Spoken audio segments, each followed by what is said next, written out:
Hi, everybody. Tim Gabire, Superintendent of Mount Pleasant Area School District. Joining me today is a name probably most of you do not need an introduction to because he spent his entire life here and is somewhat synonymous with Mount Pleasant area. That's Bob Gambita, who serves in a role of high school principal here at the senior high campus. So when I say that, Bob, can you speak to everybody about what you've done here professionally? And I know this place means the world to you, and you've dedicated your entire career to it, but talk to us about who Bob Gambita is and what he's done since he's been in Mount Pleasant. It's definitely been a journey for sure. Any of my classmates when I was in high school, you talk to them and tell them that, hey, someday Bob Gambita would be the principal of the high school. They would look at you with cross eyes.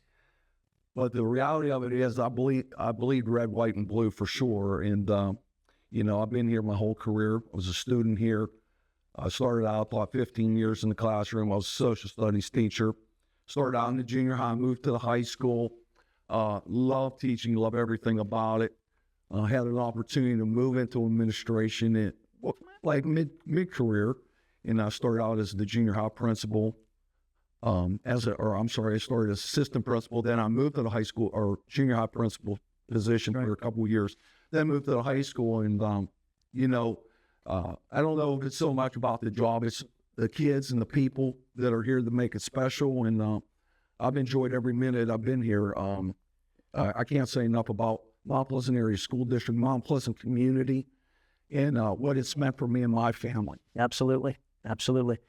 And it's great to have you here and your leadership and your staff to see how all of you come together. And there are some great things happening within this building. And I know as we go through here, we'll get an opportunity to touch on some of that.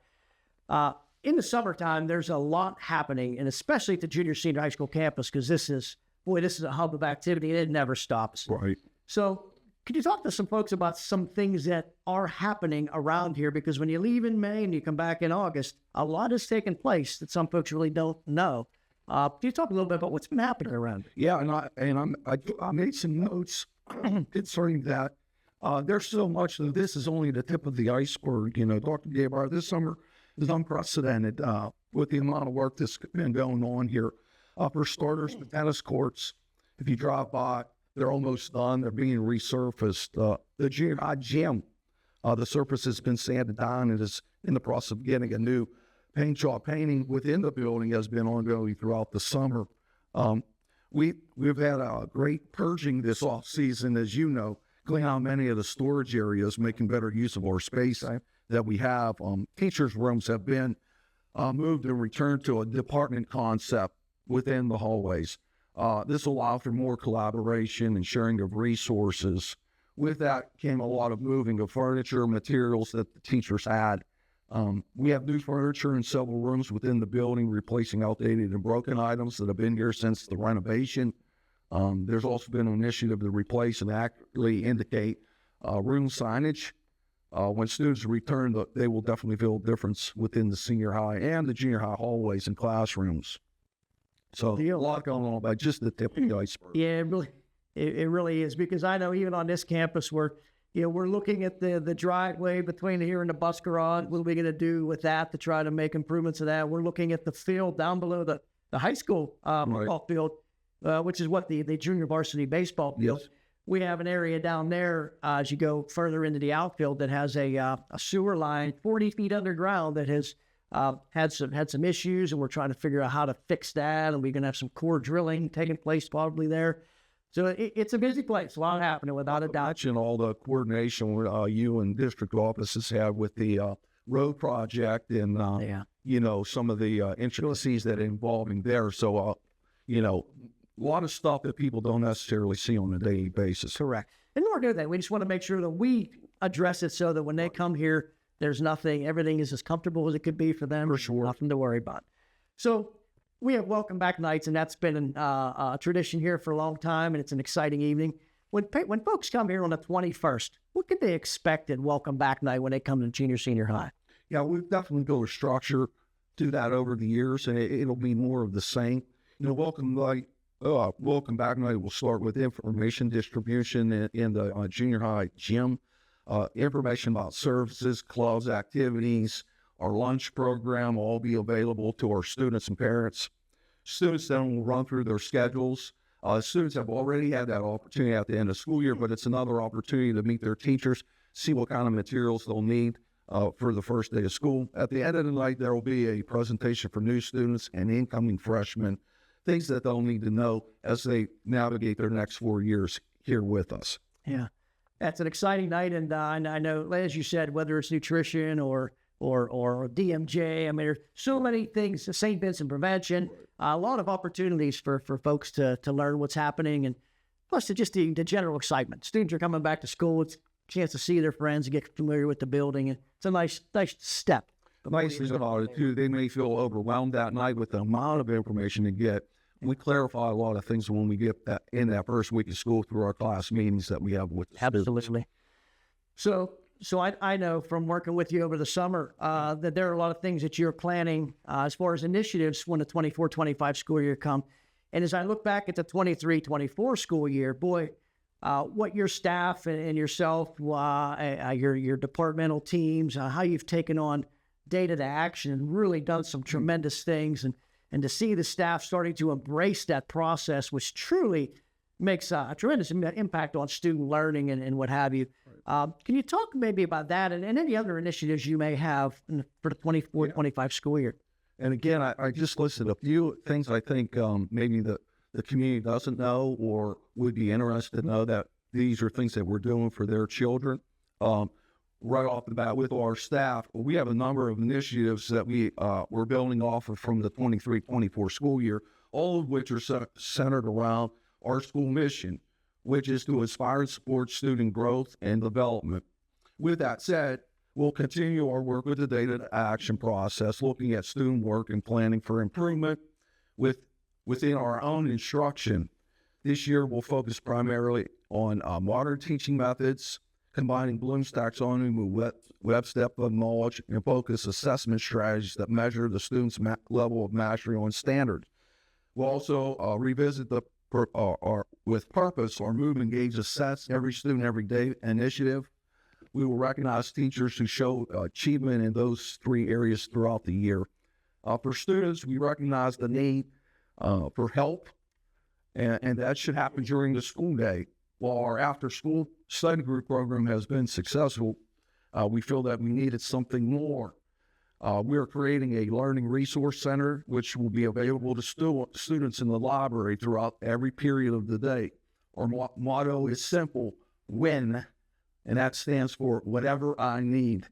Students will have the ability to go attend the LRC during study halls and as assigned by classroom teachers for tutoring in content areas or remediation. Teachers are assigned to the Learning Resource Center, so there'll always be somebody there during the day to help them when they get in those tough situations. Next, this student initiative is revamping our online program, our Schoology program, and how we use that software. All teachers are being trained in its use. All courses will be taught along this platform. We'll push teachers to take their use of Schoology to the next level to offer students a rich and robust experience. We made a big purchase with the addition of the auto wash table, which will be coming in here any day. Yeah, and we spoke to that with Mr. Shaner, the technology portion. Really I know you're excited about it. You put a lot of time into that. Using our science classes, you still give our students a near real experience with human dissections and study of human body. It's a big deal. The best way to think of it, it's a big iPad. Probably about the size of this desk. Yes. About a 6 foot, 6 foot long, entire body. It'll definitely give our kids a competitive advantage when they move their education along or within their careers. Absolutely. That experience. And that's what we were looking for. How can we give our kids a competitive advantage when they move on from our building into the workforce or on to college? Yeah. So. Excellent. I know. Not to go on it too deeply, but you mentioned the Move, Engage, Assess Every Child, Every Day. A monitor that we've had in place for so long, and boy, they're very basic words, but very powerful words. Within a classroom setting, if you could pull all 3 of those together in whatever capacity, with the mobility in the classroom and the ability to move student learning, the engagement, the assessment, boy, it's a powerful lesson. So, and I know you've truly embraced it. I even see the banners on the sidewalk, you come in, you have your move, you're engaged, you're assessed, and you have every child every day or the student every day out there. Just powerful. And I know we're going to revisit that as an entire district. Simple words, but powerful words. So That's exactly our thoughts there. And that's something we all can get behind. absolutely. No matter what subject you teach or where you teach at, we can get behind that. And it's like the center point for everything else that we do. That's right. That's right. So any other specific items when you think about parents in the beginning of the school year? There's a lot. Some people are new to this particular building, new to the district. Anything that they may need to know or anything you could think about for the 24-25 school year as they come in? I always tell the kids I always consider myself different in the way that I do business. And the one thing that I would ask any parent or guardian within the district, if your child's having an issue or a problem, be proactive. Get a hold of me through a phone call or an email. And I know the other administrators throughout the district are the same way. We like to be proactive in handling those situations. If we can get out in front, no matter what the problem is, if we can get out in front of it, we usually have a better chance of solving the problem quickly and having a good result for everybody involved. Absolutely. I mean, our goal is to provide the greatest experience for every single student that walks through our doors. And part of that experience is helping them, being a support for them. Sometimes they need support, and yeah, your administrative team, your teaching staff, district-wide, that's our goal. Our goal is to provide those supports, wrap our arms around whenever we need them to provide the comfort so that they have an experience that they can go home with, be proud of every day, and be excited about, and be comfortable in learning. So it's always a personal goal of mine. I don't do everything great, but when our students graduate from our school, I want them to know that they are loved and that they have somebody that they can go to within the district and that we care about them. Absolutely.